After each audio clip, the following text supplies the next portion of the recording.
Okay, let's talk about a guy named Franz Schubert. He was a legit musical genius who came up with some of the most beautiful tunes ever. But his story?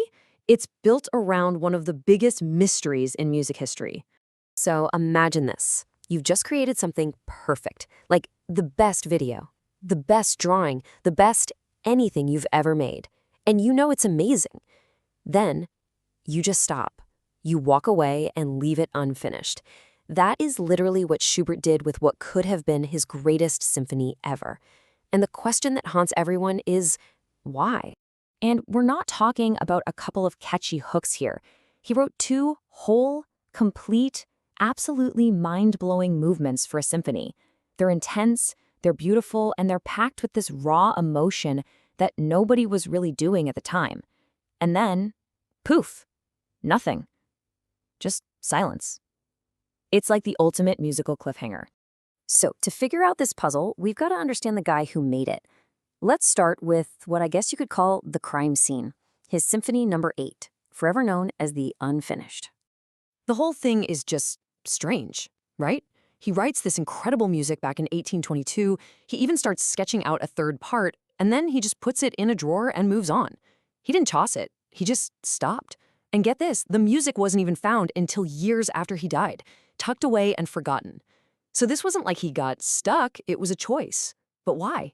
So who does that? To figure it out, we've got to hit rewind and look at his backstory. What kind of kid grows up to write music that changes the world and then just abandons it? Well, Schubert was a total natural from day one.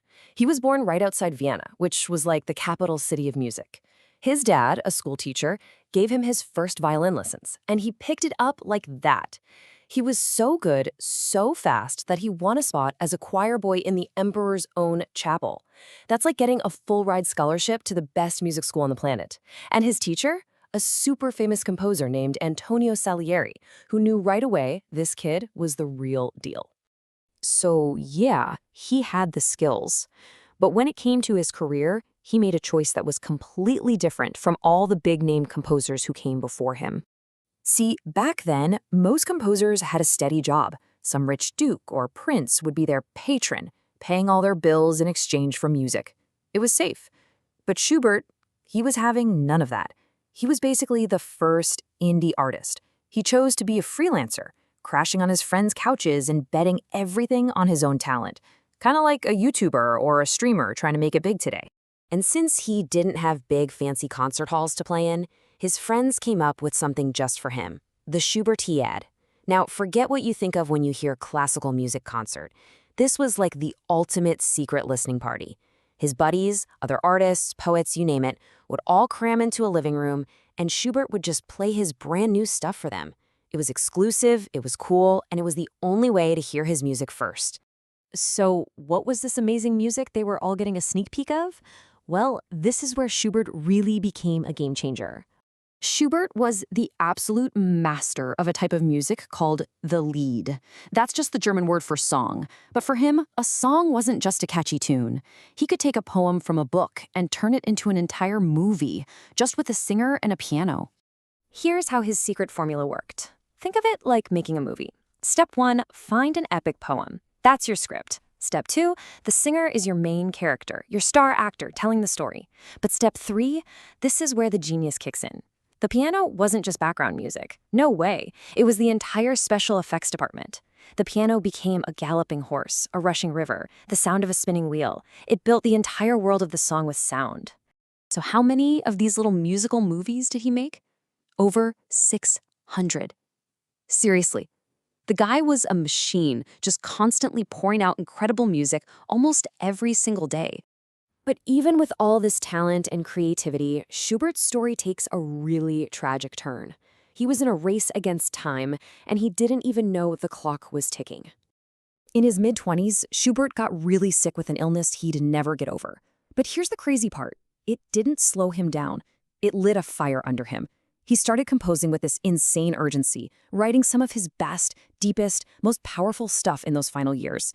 It was like he knew, somehow, that he had to get it all out while he could. And you really see the tragedy of it all when you look at this.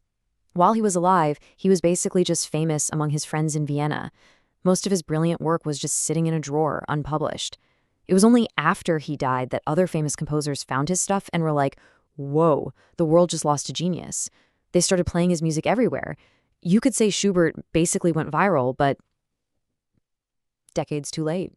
And this is the number that just makes it all so heartbreaking. He was 31, just 31 years old when he died. To create that much, to change music forever, all before the age of 31, it's just unbelievable. Which brings us right back to where we started, the mystery of the unfinished symphony. So what's the big answer? Why did he stop? Well, the honest truth is, nobody knows for sure. There are theories. Maybe his illness got in the way. Or maybe he just looked at the 2 movements he wrote and thought, that's it. That's perfect. Anything else will ruin it. But we just don't have a final answer. But maybe we're asking the wrong question. What if the point of the unfinished symphony isn't why the music stopped? What if the music is a perfect metaphor for the man himself? A work of absolute, breathtaking genius, just bursting with potential. But tragically, and for reasons we'll never fully understand, it was left unfinished.